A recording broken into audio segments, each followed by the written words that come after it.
Hello everyone, I'm Santiago, and today I'm gonna be testing the Ryzen 5 1600 paired with the GTX 1050 Ti using 16GB of RAM, so you know how the RAM usage on these games is doing. Two 8GB sticks, so dual channel at 3000 MHz, and the CPU is running at stock settings. The base clock is 3.2 GHz, and it says that it can boost to 3.6 GHz, but the CPU by itself went to 3.4 GHz, not sure what's up with that, but 3.4 was the maximum it went on all the cores. So yeah, if you want to skip to any of the 15 games tested, just follow the timestamps down in the description and you can see whatever you want, but I'll talk to you on each of the games to explain you what's going on. So first of all, Battlefield 1, I'm doing 1080p with pretty much medium settings and a couple of things on high using TAA and SSAO as amino occlusion, and as you will see we are over 60 frames per second all the time. There's a lot of RAM usage here, around 9 GB, and the game feels very smooth. The frame times were very consistent compared to what I'm used to with quad-core CPUs or dual cores with hyper-threading, so it was a very different experience. You can see the frame time graph there. When you see a spike in that graph, it means that a stutter happened, so keep a lookout for those. But yeah, overall a great experience.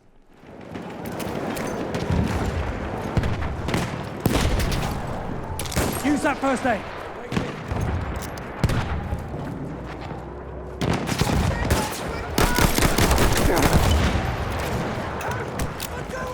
For you, first aid.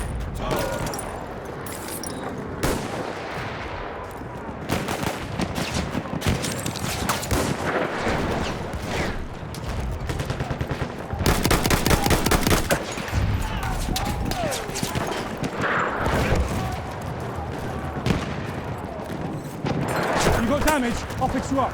First aid, get patched up. That's first aid for you.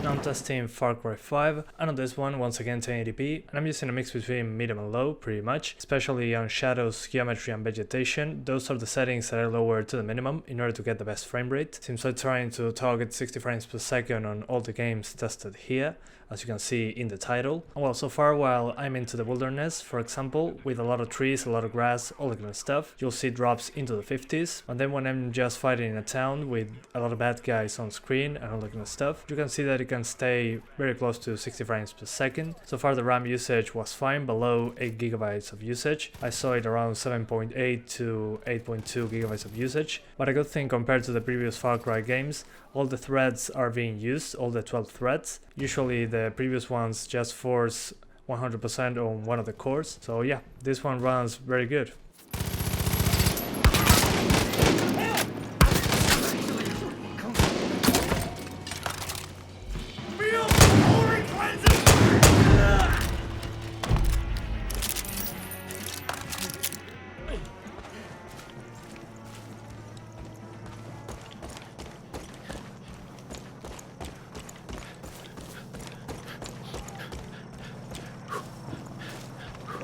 Good to see you. John says you're guilty of whatever sin he gives you. We gotta try. Target a fucking choir. Peggies are trying to take him back. We gotta stop them. Order straight. Coming up. I'm seeing the target. Peggies are flooding this place. We gotta get this guy out of here.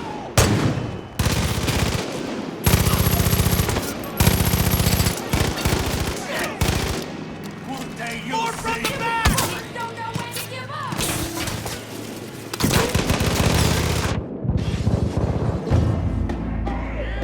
Now I'm testing PUBG on 1080p using a mix between medium and low, once again with textures on high. And I'm playing on the old map because the one on the desert is usually just running better, at least for me. So I decided to just go into the Pachinki area, since that's where I usually got the most drops in the frame rate. And so far it dropped below 60 frames per second, especially on indoor areas for some reason. Outside it was usually closer to 60 frames per second or over that number, but the game can vary quite a bit. It sometimes stutters without a reason, and in some updates the game just kills performance, then they release another update and it runs fine. I'm not sure what's going on with that, but this time around the game is running fine, at least for me. So yeah, if you want better performance, I recommend just lowering shadows from medium to low or very low, and you can be over 60 frames per second more often, at least outside. Inside it's still kind of a mess, not sure what's up with that, but hopefully they fix it as soon as possible.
Now I'm testing Fortnite Battle Royale, and this one it was very easy to do 1080p 60. I just lowered shadows from epic to high. That was more than enough to maintain 60 frames per second. On some parts with a lot of foliage plus fighting with players, you can usually drop a little bit below 60, so maybe lower a couple extra settings to high if you want to fix those small drops. It doesn't limit the GPU usage at all.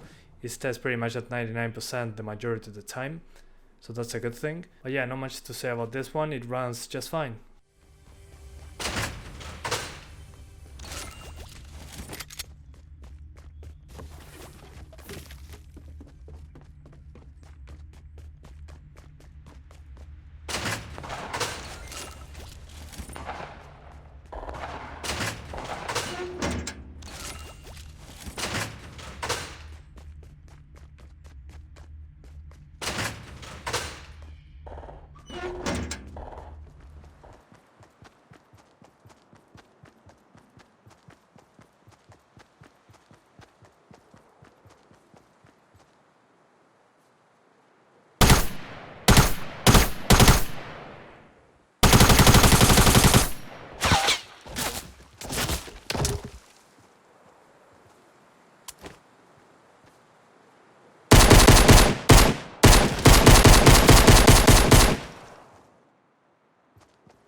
Now I'm testing GTA 5, once again 1080p, and I'm using a mix between high and very high settings. I mostly lower shaders and grass from very high to high in order to maintain a more consistent frame rate when there's a lot of action on screen. And what I did here is just get into a chopper, into a big intersection in the middle of the city, and once I'm there I just start exploding a lot of cars.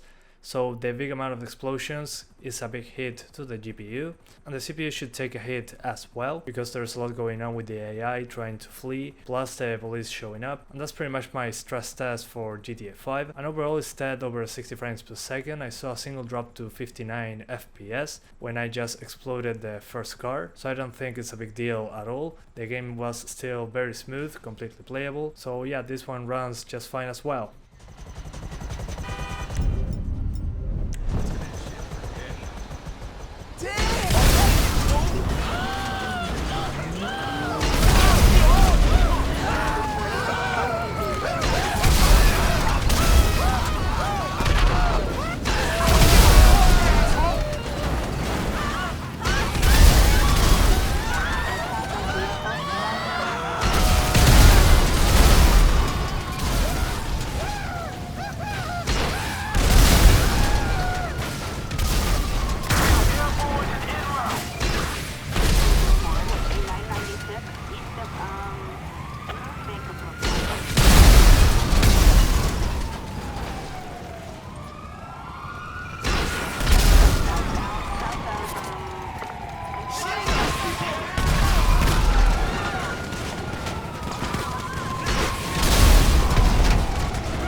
I'm testing Assassin's Creed Origins, and on this one, despite being on 1080p, I put the resolution modifier on 90%, so we're getting 10% less pixels. That means that the game is not truly running on 1080p, be aware of that, it's just 90% of the pixels of 1080p. I didn't want the HUD to be just stretch or something like that, so I just lowered 10% the resolution in order to have a more consistent frame rate. As you can remember, this was trying to get 60 frames per second, and this game is very GPU intensive and CPU intensive. And so far, by just looking far into the distance in Alexandria in one of the viewpoints, you can see that the frame rate drops below 50 frames per second.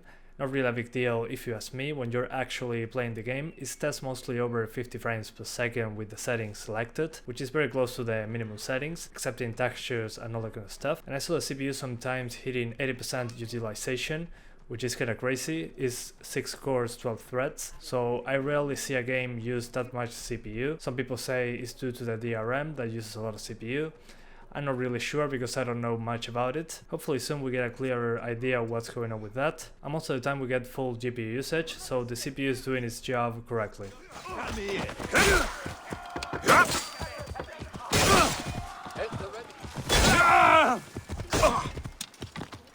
Whoa.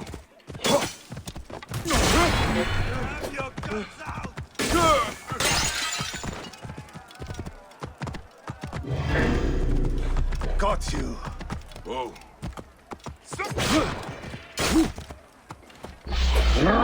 Drive.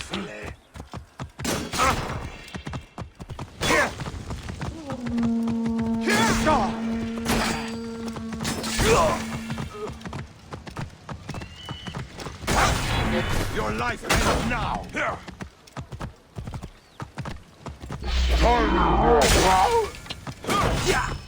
Whoa. Hey, wait.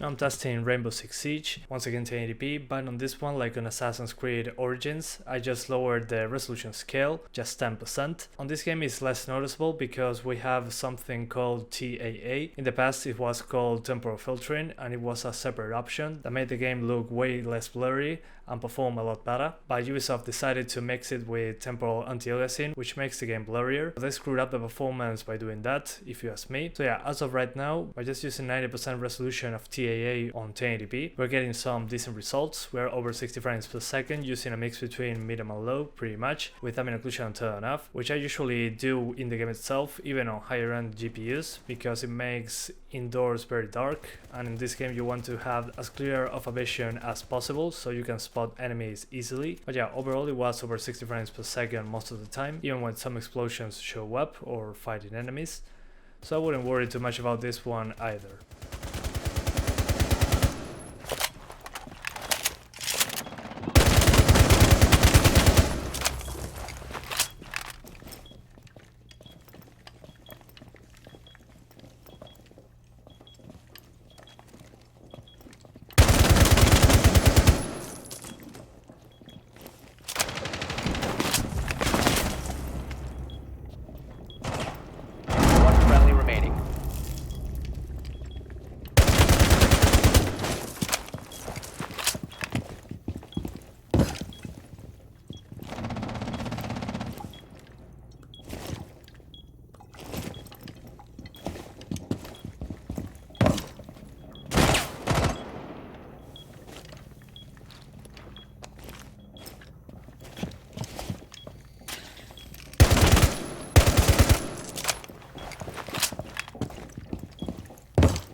One Op 4 remaining. Op 4 eliminated. Mission successful.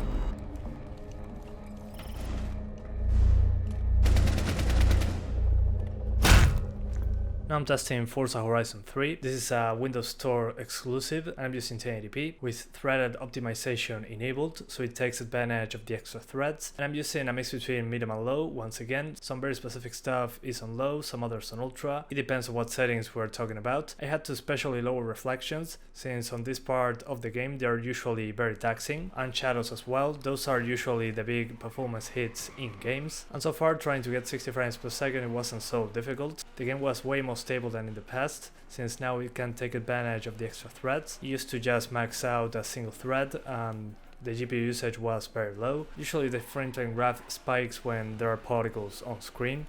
Not sure what's up with that, or when you're going very fast and you do some drifting and the tires just release some smoke. Usually that's when the frame times spike. I'll cap it at 60 frames per second to have a more consistent experience, a completely playable experience once again.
Class 3.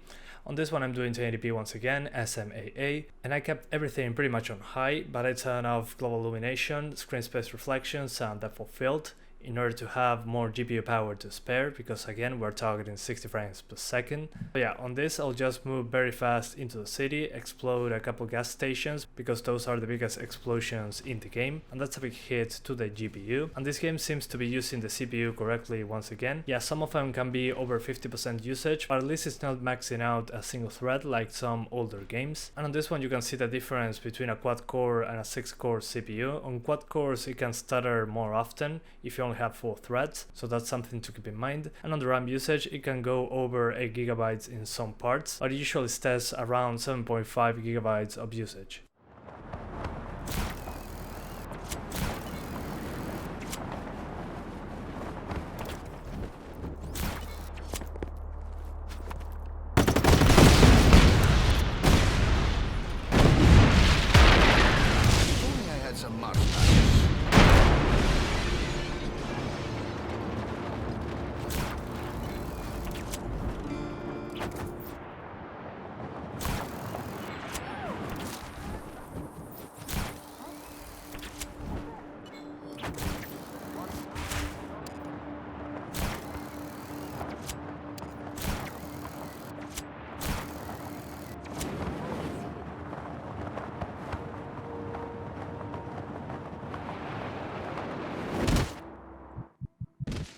Rise of the Tomb Raider, I'm doing 1080p once again with FXAA. I'm pretty much medium settings with some stuff turned off like Tessellation and screen space reflections in order to try and get as close as possible to 60 frames per second.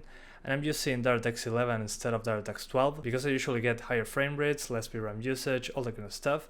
And I saw some graphical errors with DirectX 12. I'm not sure what's up with that, maybe it's fixed with a patch. But yeah, on the most demanding parts of this game, which is the geothermal valley, it uses a lot of CPU, a lot of GPU, so it was perfect for the testing. And some of the worst parts were on the high 40s, but then usually stays over 50 frames per second, so that for me is smooth enough. But if you're willing to lower the resolution, just try 900p and you can do higher settings. But again, that decision is up to you. So this one also runs well, but I expected a little more.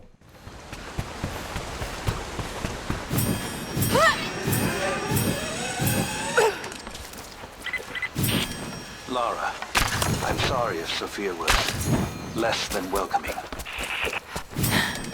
I understand. I'm just glad you were there to vouch for me. My people have spent decades fighting outsiders. It's not an easy habit to break. See if you can lend a hand with the preparations. A little hard work would go a long way towards building trust. I'll see what I can do.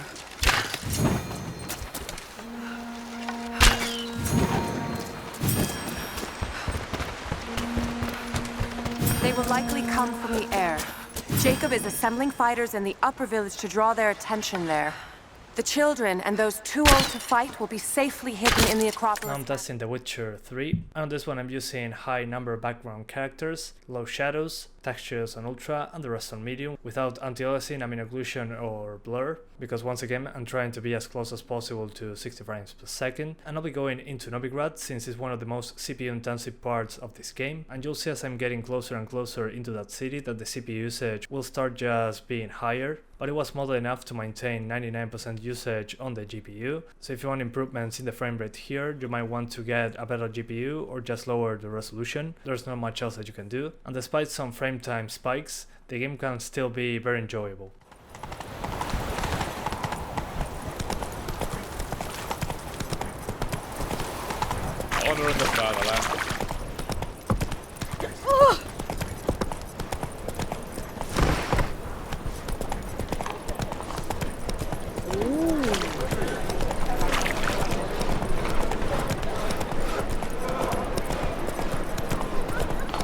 Mutant!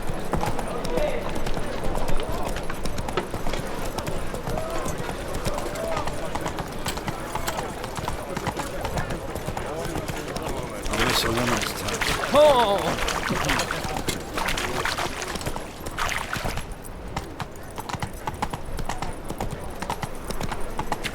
Last chance to surrender unorthodox books. Grimoires in the sacred flame is I'm testing Hitman on DirectX 11, and I'll be doing 1080p with pretty much medium settings, except in textures, which will be on high. I'm using DirectX 11 since DirectX 12, at least for me, stutters more, plus it uses more VRAM and I don't see any extra FPS on DirectX 12, so on this one I recommend just staying on DirectX 11. And I'm in the Marrakesh mission since this is the most CPU intensive mission I tested so far on this game. There's a lot of NPCs, a lot going on, and very decent draw distances, I have to say, so once I start attacking the guards and all that kind of stuff, you might see some spikes in the frame time. That just seems to be the AI being triggered from 1 second to another, so I can drop into the mid-40s. Despite being the most CPU intensive part, it seems to be stable overall. Relax, Pam. Hire the local camera. Freelance guy. You're not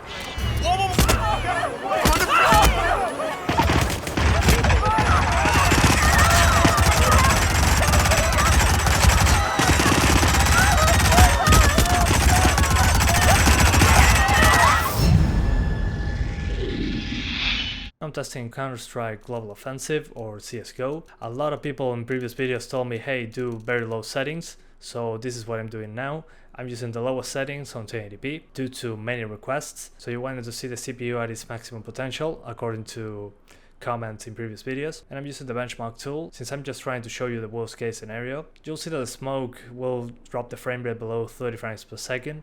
Don't pay attention to that, the smoke here is stupidly demanding for some reason. You should be getting higher frame rates in the game itself. Again, this is just a stress test, and you'll have the average frame rate at the end of this clip.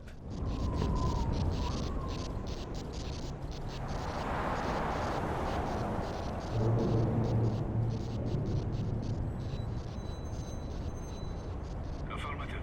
Yeah, sure. We hear something.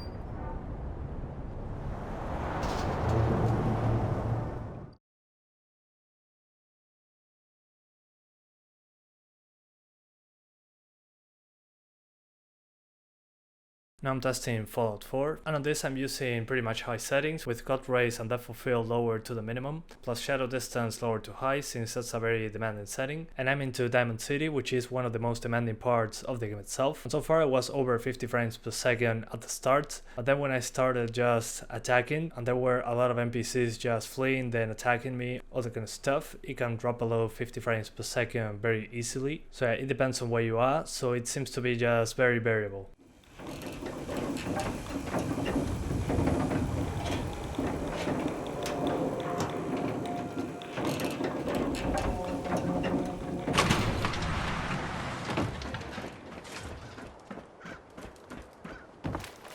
Who needs a haircut? Everyone needs a haircut. Move along. Hey, swatter, swatter, swatter, swatter, swatter! Swing, swatter! Shop in safety. No sense allowed at the surplus. Don't let the stress of life kill you. Relax. Nothing to see here.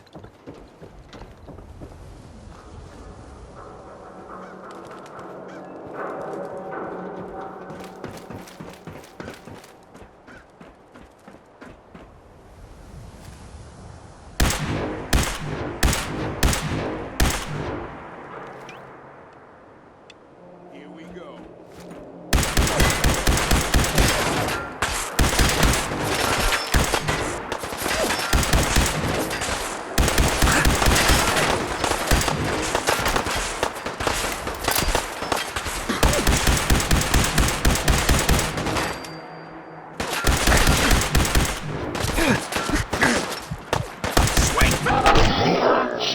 And finally Batman Arkham Knight. On this one I'm using 1080p low settings with normal textures. So far hitting constant 60 frames per second was pretty much impossible, even by lowering the resolution.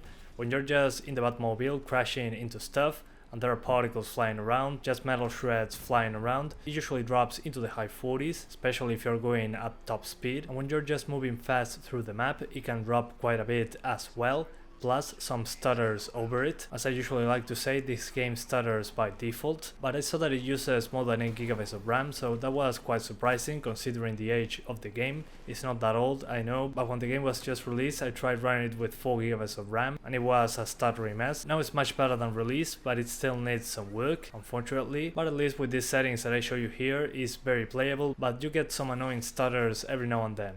Okay guys, so conclusion time. Would I recommend this combination? And my answer is yes. You can get very cheap motherboards. I'm using a B350 motherboard, so you are able to overclock the CPU. I managed to get this one to 4 GHz at 1.35 volts and it was running just fine. I never experienced any crashes or anything like that. So you can get a cheap B350 motherboard with good cooling on the VRMs and overclock it at least a little bit. With the stock cooler you can get at least a 3.6-3.7 GHz overclock out of it. So if you're willing to overclock, this is a great decision, at least in my opinion. But if you get a CPU cooler, it shouldn't be too difficult to reach 4 GHz. But getting fast RAM is usually a good idea. I would go for dual channel if possible. Again, I'm using two 8GB sticks. Most of these games were able to be at least over 50 frames per second most of the time, which in my opinion is smooth enough on 1080p or close to 1080p. So on the big majority of the games, the limitation was the GTX 1050 Ti, not the CPU. So on very few instances, overclocking the CPU will help. Maybe you see a slight improvement on Fallout 4, GTA 5,